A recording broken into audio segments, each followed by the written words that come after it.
Hi guys, this is the Black Billionaire. You're welcome to another episode of the Billion Dollar Dream podcast.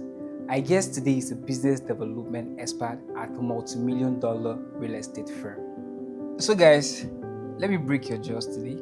I'll not be the Black Billionaire. You know why?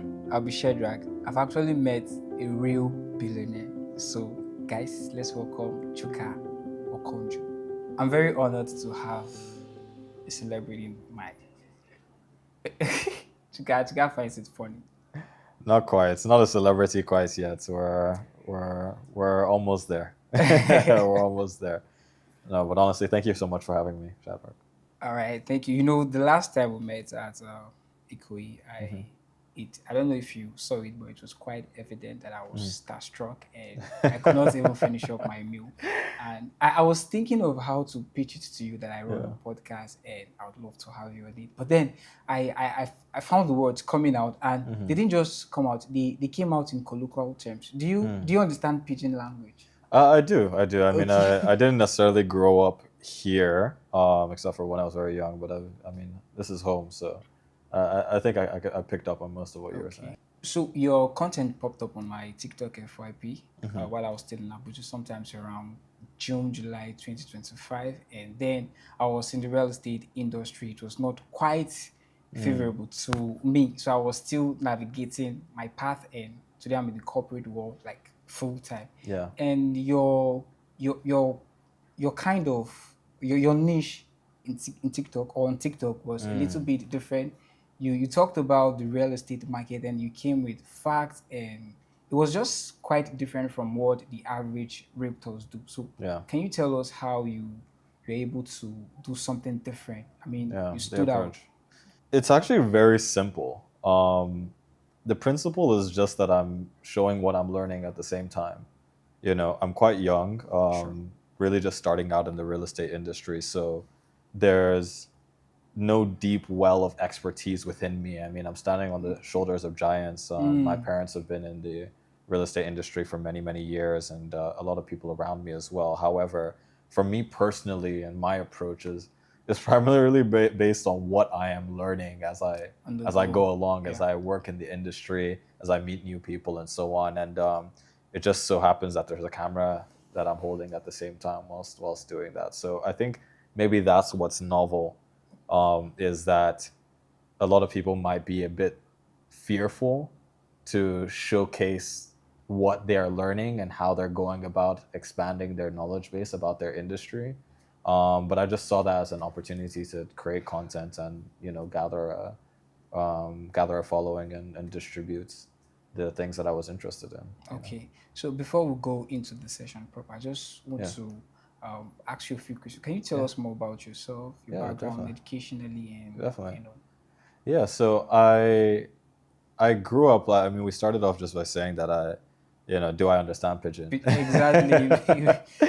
And I do. But I mean, I grew up largely overseas. So early days, I was in South Africa. Okay. Moved to England when I was quite young, boarding school. So a real kind of diaspora upbringing, mostly in the UK. I graduated from King's College London, Wow. studied business management, and that wasn't too many years ago. Now we're still, I'm closer to when I graduated than you might think. So, a lot of my upbringing was centered around the idea of like a structured, well-informed education. But parallel to that, ran this really, really strong idea of passion being the primary value driver for everything that you do.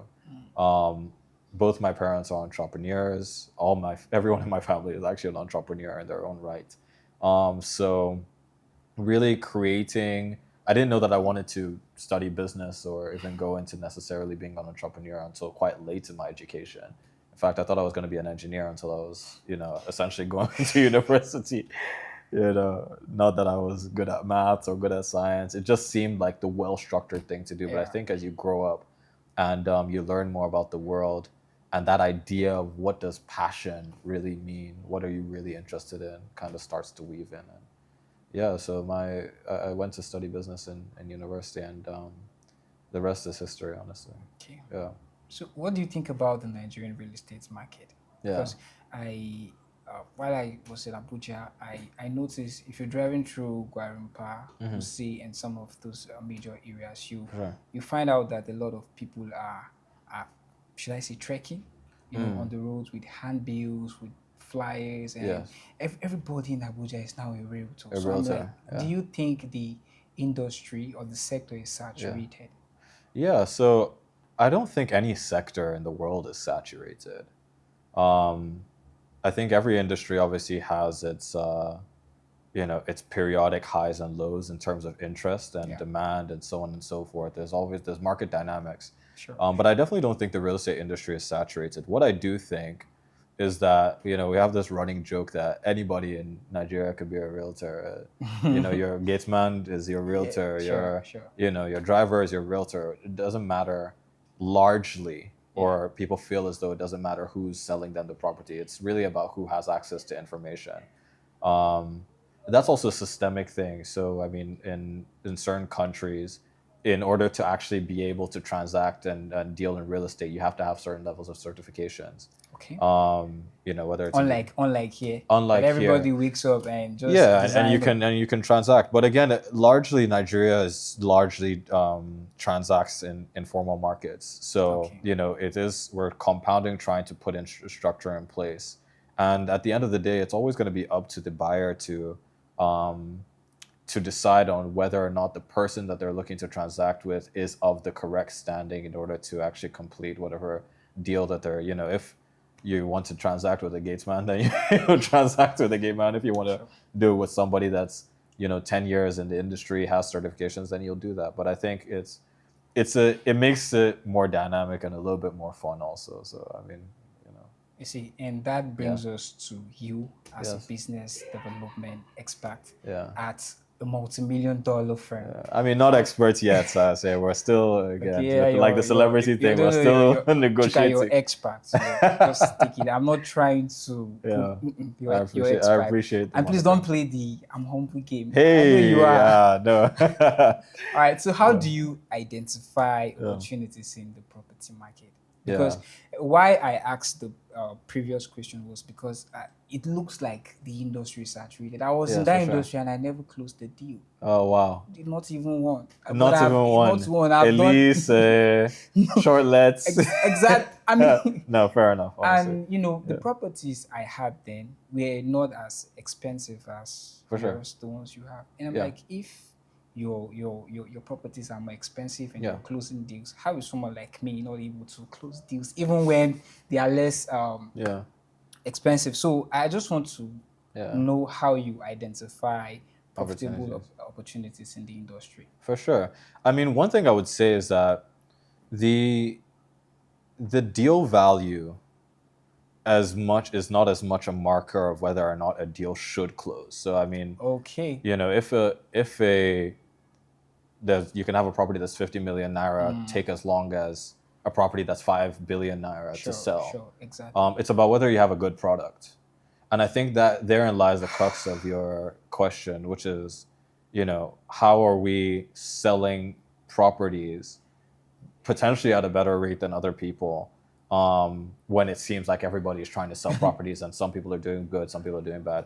At the end of the day, it's just about understanding your product, and actually picking the right product. So, you know, similar to the vein of thought that the property market is saturated, there's also a lot of bad product out there. Same as there's a lot of bad people that don't have good servicing, right? I'm not Yeah. saying that was your situation. We'll come back to why you weren't able to sell, because I'm interested in that aspect. But I think that the product is the number one thing. Understanding it comprehensively It's another. is another thing. And then again, third, I might keep coming back to this idea of passion. Real estate for most people will be the highest value asset that they own in their lives, for Yeah. most people. Yeah. So if the person that is trying to market and sell that to you doesn't actually care about the thing that they're selling to you, it's going to be bad for both parties. Sure. Sure. So including the developer, even in that situation, including everyone in the value chain. Yeah. So at some point in that value chain, somebody has to care enough, and that's my opportunity, is that I care about the spaces that I look to create. And so that's very beautiful. no, I So appreciate that. beautiful. So I would say what separates a successful real estate firm from thousands of others. But then it's just Yeah. what you said. Yeah. But then we'd still love to know: is there more? Are there Yeah. more factors that separates real estate firms from thousands of others? Yeah, I mean, the real estate, again, In quotes, successful ones. are successful. Real estate, I don't want to put it on a pedestal, in the sense that it makes it. It's a very dynamic market. The market factors, there's the people, there's the properties, right? There's the external factors such as legislation, macroeconomics, and all that type of policies. thing. And all of these have to kind of work together for one individual to end up with a home that they really love, or for one company to end up with an office that they really love. So just like within other markets, you kind of have to pick your niche. Yeah. We chose to work with high value properties because not just obviously the distribution in regards to the economics of what you earn, but also because those are the types of properties that we understand. There's also the type of clients that we understand.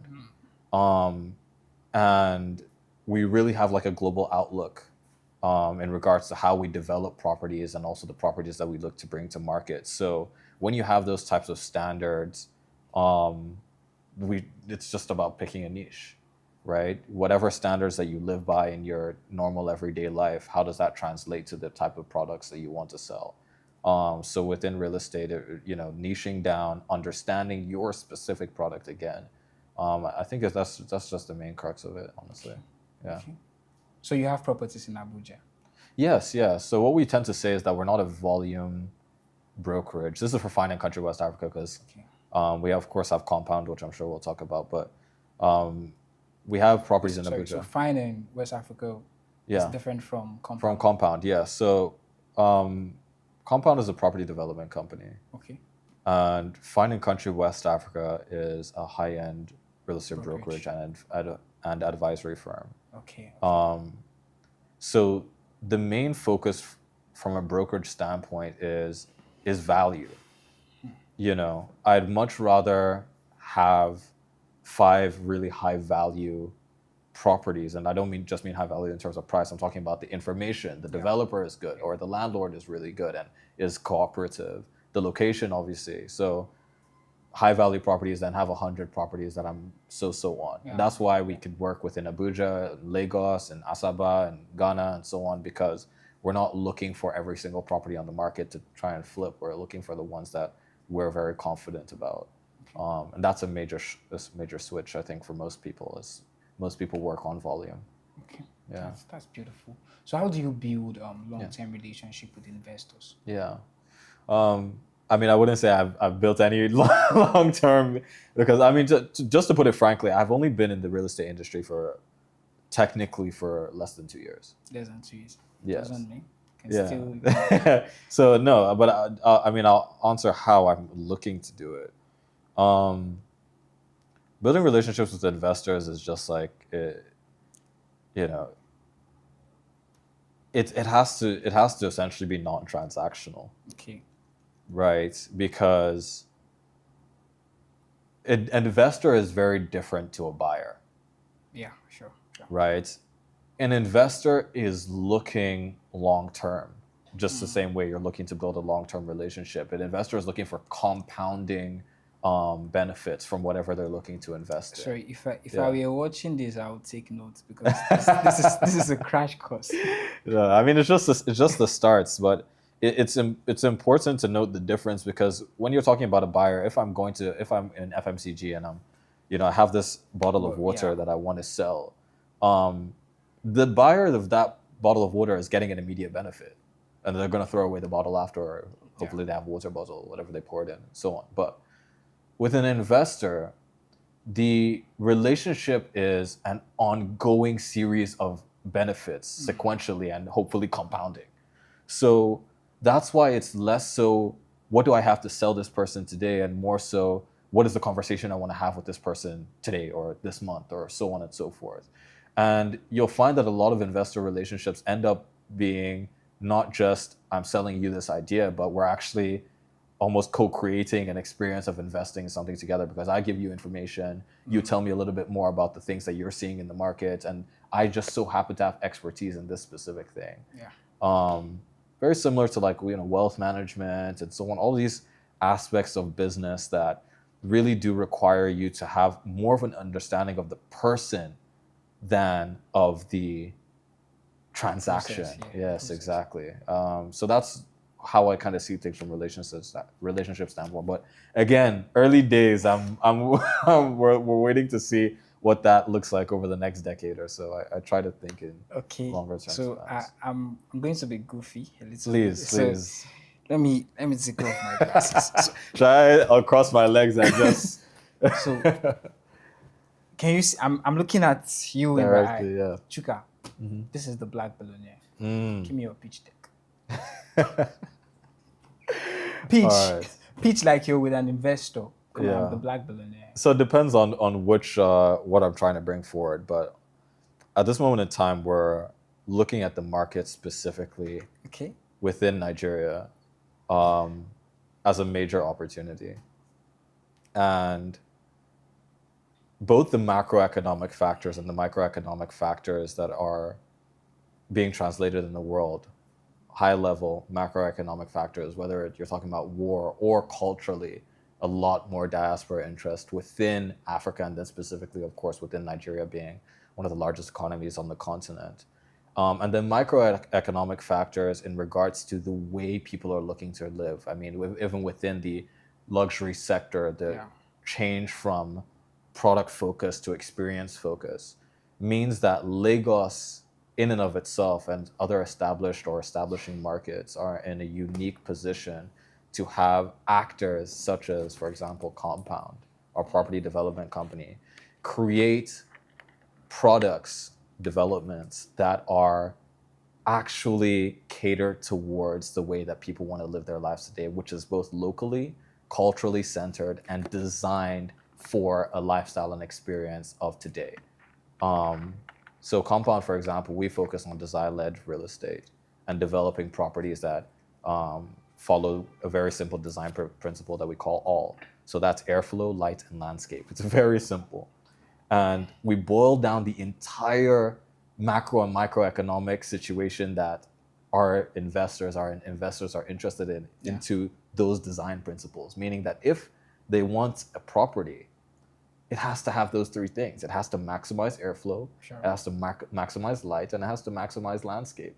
So we're building projects within Nigeria and within Lagos as a start, because we see that the way the world is going, it's a significant opportunity to not just bring a product to the market that people would be interested in, but also maybe right some of the wrongs of some of the other actors that have maybe misplaced. I wouldn't want to call names. No, I mean we don't. It's not to name anyone specifically, but we're just looking to do it right. Okay. So my case for Nigeria is very strong.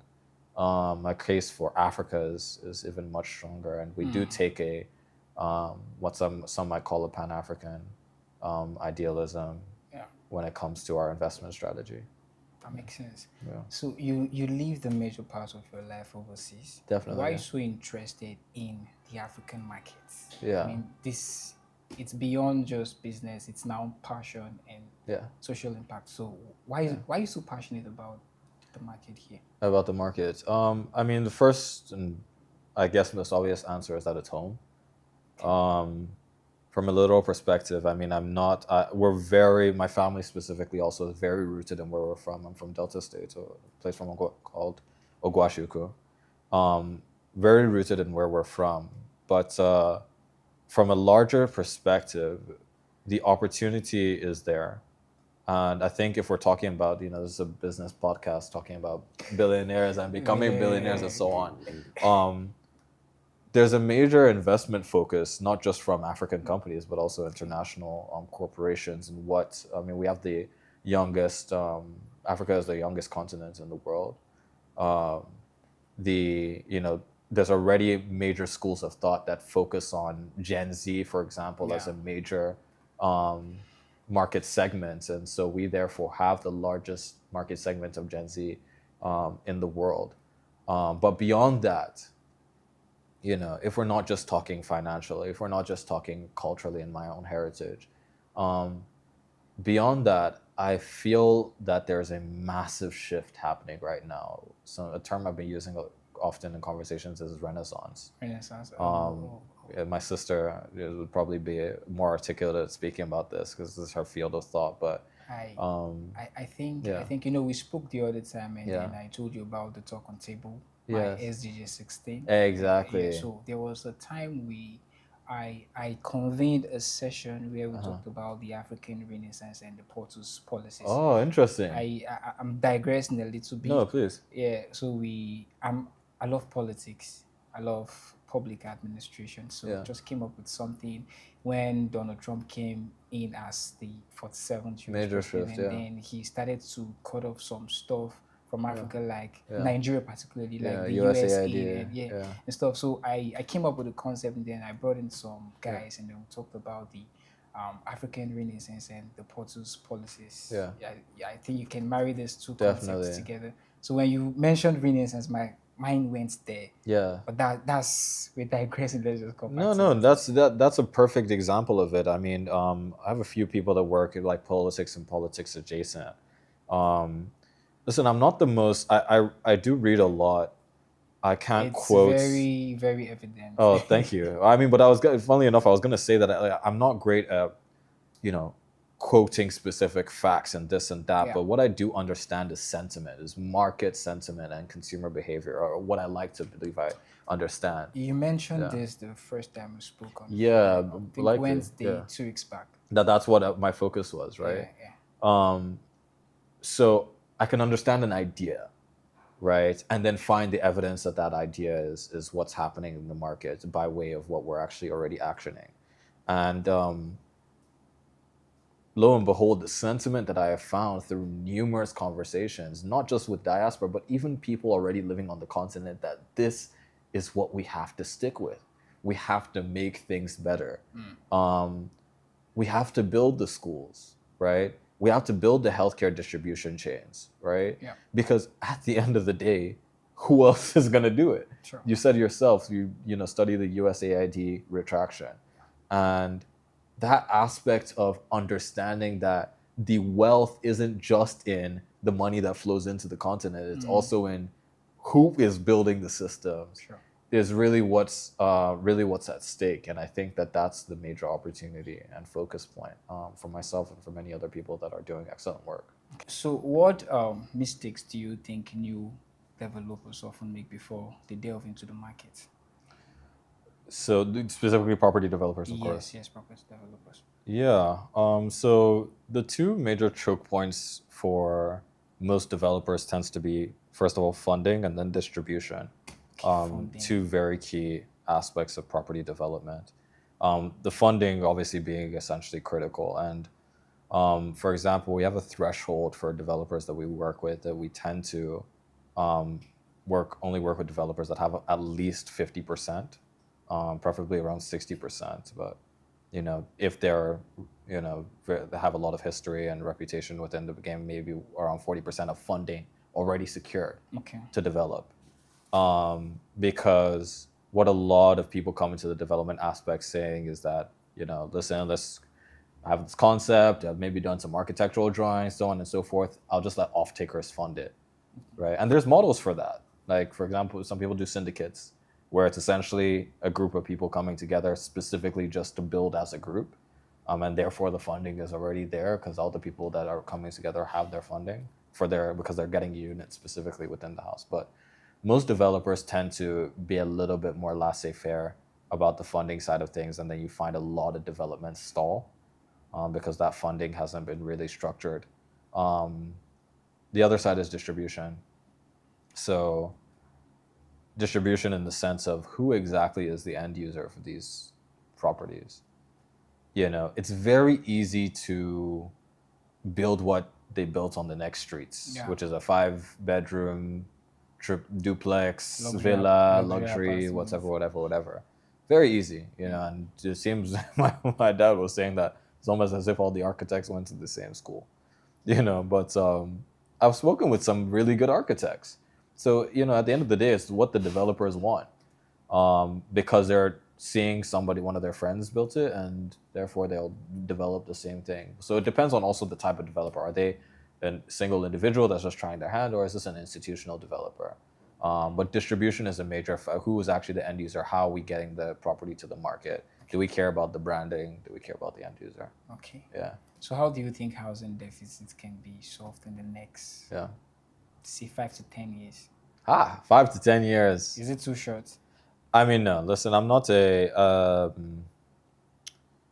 an economist, or what would you even call it? Maybe it's not economist. Isn't the right lingo? But the housing deficit is obviously a major factor within what's driving the market dynamics right now. One thing I do want to correct is that I believe that it seems as though there's more luxury developments in Nigeria than affordable housing. But that's exactly. I mean, but if you think about it by measure of feasibility, that's impossible. There can't actually be more. Luxury developments just get more publicity. So, but what you might ask is, do more developers desire to do luxury properties rather than affordable housing? And I would say probably. The reason for that is a lot deeper. I mean, again, the best thing you can do is look at models and where things have worked. Singapore has an amazing system called the Housing Development Board, and where essentially 80% of the people in the country are housed in essentially government housing. But the key there is that it's not the government that necessarily built the housing. Is that they heavily subsidize private developers and institutional developers to develop that housing. So where do we now end up? Is the government also putting in place a system that enables developers to develop more affordable housing? So one key is the profit margins. Most developers in Nigeria, as I've only really recently been learning in the last year or so, are chasing about 100%. In some cases, maybe 50% profit margins. But when you're developing affordable housing, whether it's here, overseas, or anywhere, most developers doing affordable housing are doing maybe 20%, sometimes 10% margins. And they accept that on two major conditions. Number one is scale, meaning that I'm going to do a lot of units, right? And then the second one is subsidization, is that the government is going to have my back on material costs, is going to have my back on the entire build-outs, and potentially even, for example, in Singapore, off-takers. So the people are actually going to invest in those properties. So it has to make sense for all parties. It can't be forced, but the housing deficit, people range different numbers, 15, 20 million units. It can't be solved by any one actor in the market. Because I've been wondering, you would see someone earning, say, 500K in a month, and then you're coming with a house of, say, 250 million, you're pitching it to him. I do not think such persons have the purchasing power to do it. To do it. And Abuja, for example, you see lots of houses in central areas. And there are people working there, but they cannot afford houses there. So I'm like, maybe some of these developers don't really do their due diligence in terms of research, knowing people's purchasing power. What's the average Nigerian earning before I build a property of this kind in so area or so location? So I see. So what you're asking about is not just the housing deficit, but specifically even when houses are built, are they being built in areas that it makes sense for the people that are living there? Very interesting. I think there's a developer who does that in Abuja. FAB.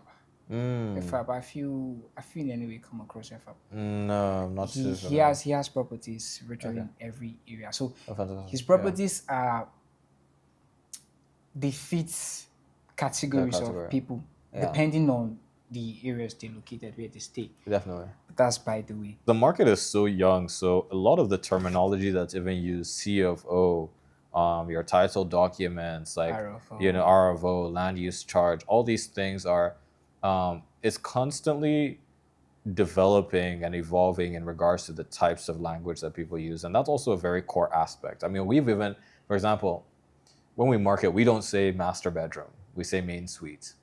So it's things like that that are really important in trying to encapsulate exactly, like I'd rather say service quarters than boys quarters. Okay. Do you get what I'm saying? So Okay. it's things like that that start to actually define the market, because all the language you use carries certain sentiment about why you used it. So you were in Abuja for a long time, so a lot of the language that I'm sure you heard is maybe even is different to what. FCDA. Yeah. RFO. I mean, no, FCDA is like that. That's the standard term for sure. I was the one that was. Sorry, it's because we were talking about it off camera. I was the one that was getting it mixed up. But I mean, yeah, other terminologies might be slightly different. Okay. Yeah. Okay. Get you. Yeah. That's perfect. Yeah. So the next one. What are the mitigating measures? For not being defrauded. Yes. Yeah. Again, still dependent on the specific type of investment you're looking to make. Everything will always come down to your legal advisory when it comes to that. Like if your lawyer is doing the necessary due diligence, whether it's on the actual titling and ownership, it's as much as you can do as an owner and an investor. Ideally, every title is stored at the land registry, and has traceable ownership. As an investor, that's honestly where your worries should end. If it's there, if it's perfected, if it's complete, the documentation is there and complete, and the search has been done, it really does become obviously an issue again in most informal markets that there are many other actors, and the title that's in the registry might not be, the correct, there's all sorts of things that happen even after a perfect search has been done. But mitigating circumstances within our specific market is really just about being as savvy as possible about the advisory that you're getting. And it does typically, when it comes to owning a building and investing in a building, come down to title ownership. That's why there's so much talk about, do you have your title? Do you have your CFOs, the governance consent, and all these types of things, and understanding all of those different dynamics as much as possible before making any transaction, especially on things like off-plan properties that aren't even built yet. So yeah, title ownership, doing your search, and then also conversations with other people that have potentially also invested. Testimonials are a really good aspect. So speaking to other investors or people that might have a relationship with the investment asset that you're looking at. Yeah, the necessary due diligence. But at some point, as an investor, your mind has to rest. You can't. You're not the government. The government has its job within mitigating those circumstances. So at some point, you have to say that I've done what I've needed to do. Yeah. So how has the government been beneficial to this sector? Yeah. I mean, for example, the Ministry of Finance just came out with their answer to the mortgage situation, which speaks to a lot of the both on the end user as well as the developer side. So they're finally offering, I mean, not finally, I believe they've had previous initiatives attempt it, but MOFI put together an initiative called MREIF, MREIF. And that's offering about... What did you say it is? MREIF. MREIF. MREIF, I believe. Yeah, and that's single-digit interest rates for the mortgages, about 9.75%, I believe. Oh, that's... So, I mean, there's mortgage facilities available. The issue is that, the actual proliferation of mortgages in Nigeria is I think our penetration rate is below 10% or something like that. It's very, very low. And, but it is something that the government is making a concerted attempt at doing. And then on the developer side as well, subsidizing, I believe they have a part of the MREIF program. Developers doing more than 100 units and some other stipulations get a certain subsidy. So there's aspects. is it enough? Is what the question will always be, you know. Yeah. Yeah. But what if I mean, have you started investing in real estate? Have you attempted? What's the kind of consensus? Are you still in the lease space? I'm a billionaire in transit. There you go. There Very you go. soon. Very soon. So I binge watch you on TikTok, and Yeah. I haven't seen you do anything with regards to investments in core north. Like not core Yes. core. Okay, let's not Yeah. go too core. Uh-huh. See Kaduna, not central, northwest, Yeah. Kaduna, Plateau, Oh. Niger Have you seen me State. do anything in mainland? Ex- There you go. Shots fired.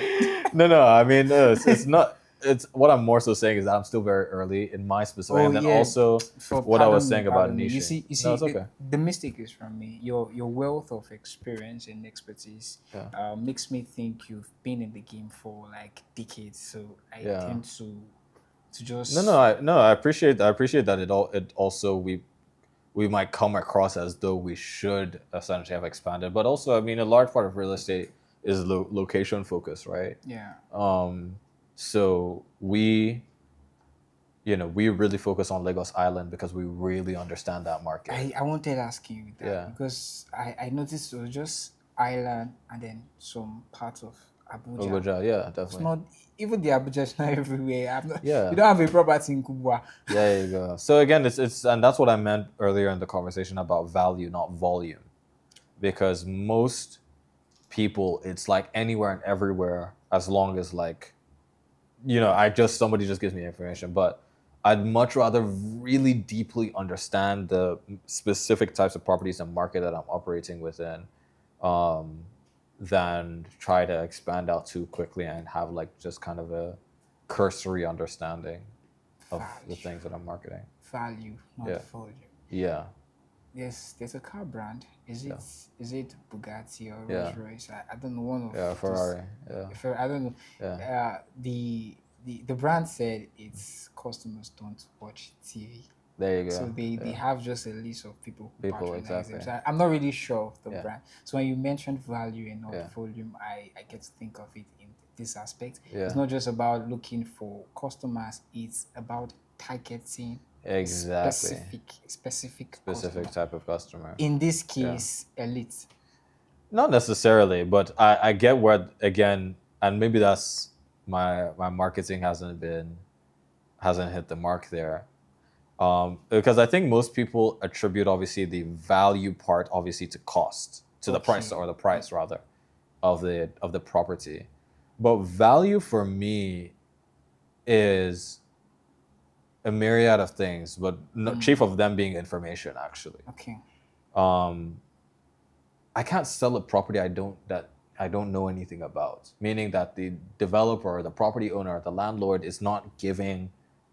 We create something called an investor pack. It's essentially a sample of an offer. It's a sample of the title. It's a sample of all the necessary, the services that building holds, and so on.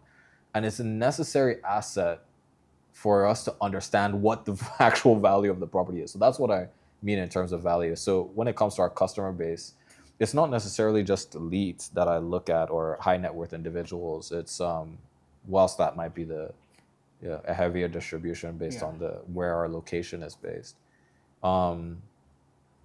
It's people that just simply understand what they want. I came into this building and I told you that it actually, the facade of this building, the way it looks actually looks like a building I just came from doing a viewing at, right? And I'm looking at this as like, okay, I haven't come to the mainland a lot.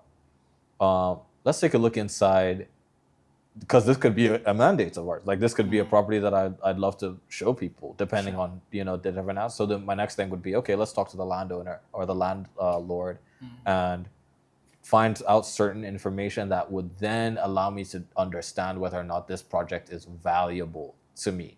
I think that's a good idea. Do you get what I'm saying? Yeah. It's a bit of a switch, because it means that you have to be passionate about the things that you're selling, no matter who's trying to buy it. So then when we put out things in the market or on social media or newsletters or whatever, the people that are seeing it, they might not even have the money for the specific unit that we showed them that day, but they're attached to our brand because they love what they see from the perspective of they understand value. Value. I don't know, maybe that was a roundabout way of saying it, but I think it was, it's an interesting aspect that I've been playing around with. You're so big on value, and that's one thing I like about your niche. Yeah. So do you have a property in the United Arab Emirates? We do. Yeah, I Yes. thought as much. So how do you? What are your challenges as foreign investors? Yeah. So I mean, luckily, personally, I have not just a Nigerian passport, which some people don't like to talk about because it's taboo. It's like but it is a bit more difficult if you just have a Nigerian passport. I'm sorry to say if it's some people's first time hearing it, but so I've watched whether it's my parents, even members of my family, look to invest overseas, and it's either it takes a longer period of time to do the due diligence because of where we come from, or other aspects such as the currency devaluation. Yeah, it's a major one, right? If you're earning in Naira and then you try to invest in the UAE, which is mostly a lot of them dollar denominated and so on and so forth. Over the course of 10 years, Naira has devalued to, 10 almost, you know what I'm saying? So it's one of those core aspects that if you're Nigerian in general earning Naira, investing overseas is quite a difficult aspect. Yeah. Based on a lot of things you mostly don't even have control of, such as your birth or the currency, I had a mentor. Yeah. I think he deals with Dubai properties. Okay. So he shared this nugget one time, and he was sharing how difficult it is to get scam if you invest in. And it was a very good idea. I mean, it was a very insightful talk. According to him, if you're getting the property as a foreigner, as non-resident, you send the money to the Dubai government or is it Saudi government, the Emirates government, however they call it, and then they get the investor or the developer and pay the money into his account. So if Nigeria adopts a principle like that, I think it's a very good way to mitigate fraud and scam in the industry. But then I was still looking out to know if his facts were correct. So maybe you could just that's definitely along the right path. So for example, property developers, they don't receive it's held in a escrow when you invest in a property in Dubai. Well, sorry, not every single type of property. Some people pay cash straight up, but most especially large scale property developments, if I invest in a 2-bedroom unit, that money doesn't go straight to the developer. It gets held in an escrow. Then that developer has to meet certain stage requirements of that development in order to receive some of the funds. That's a very good regulatory. Yeah, and there's other major ones. I mean, I'll give you another one. In Dubai, no more than 3 brokers, 3 agents can market a property. Which is I don't even have to. It's a major shift. This has no business with an Abuja realtor. They're like thousands of us marketing man.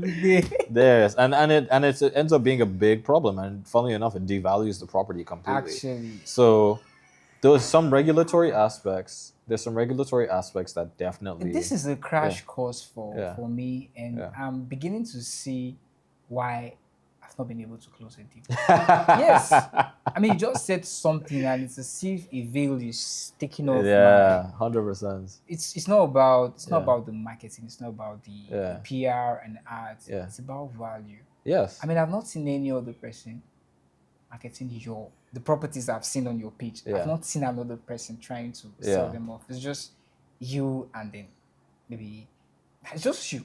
Yeah, so we pitch for what we do is we pitch mostly for exclusive mandates. That's like our golden kind of property, is that we have an exclusive on it. Okay. It's not common here, and it's definitely not easy to get a lot of developers to opt for that.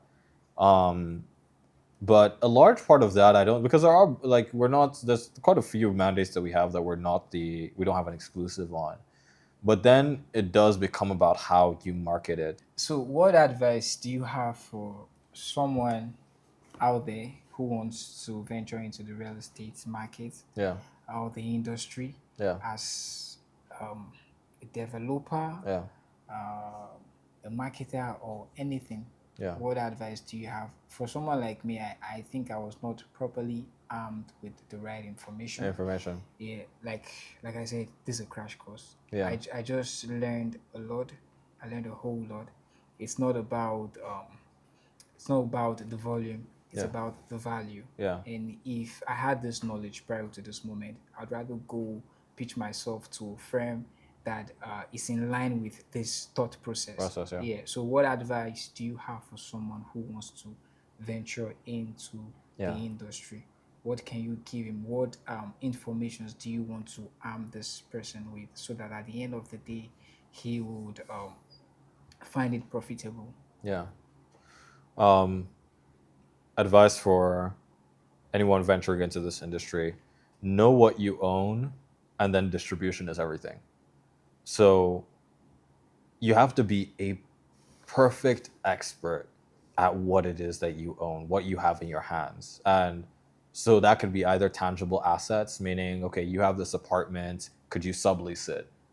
Could you use it as short let? Could you sell it if you own it, or so on and so forth? Be a perfect expert on the things that you own. It might be something intangible. You might be a perfect expert on how developments come about, perfect experts on the environments that you live in, or whatever that might be.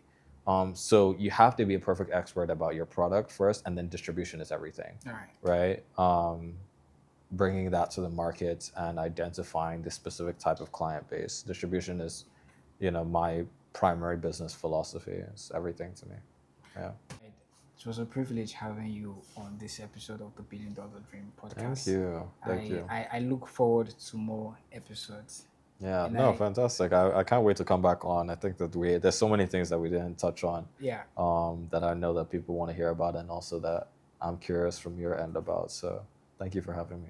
You're welcome, sir. Yeah. And I also want to come for mentorship, so that when I bounce back into the industry, we'll co-mentor. All right. All right, sir. Thank you very much. Thanks. All right, thanks.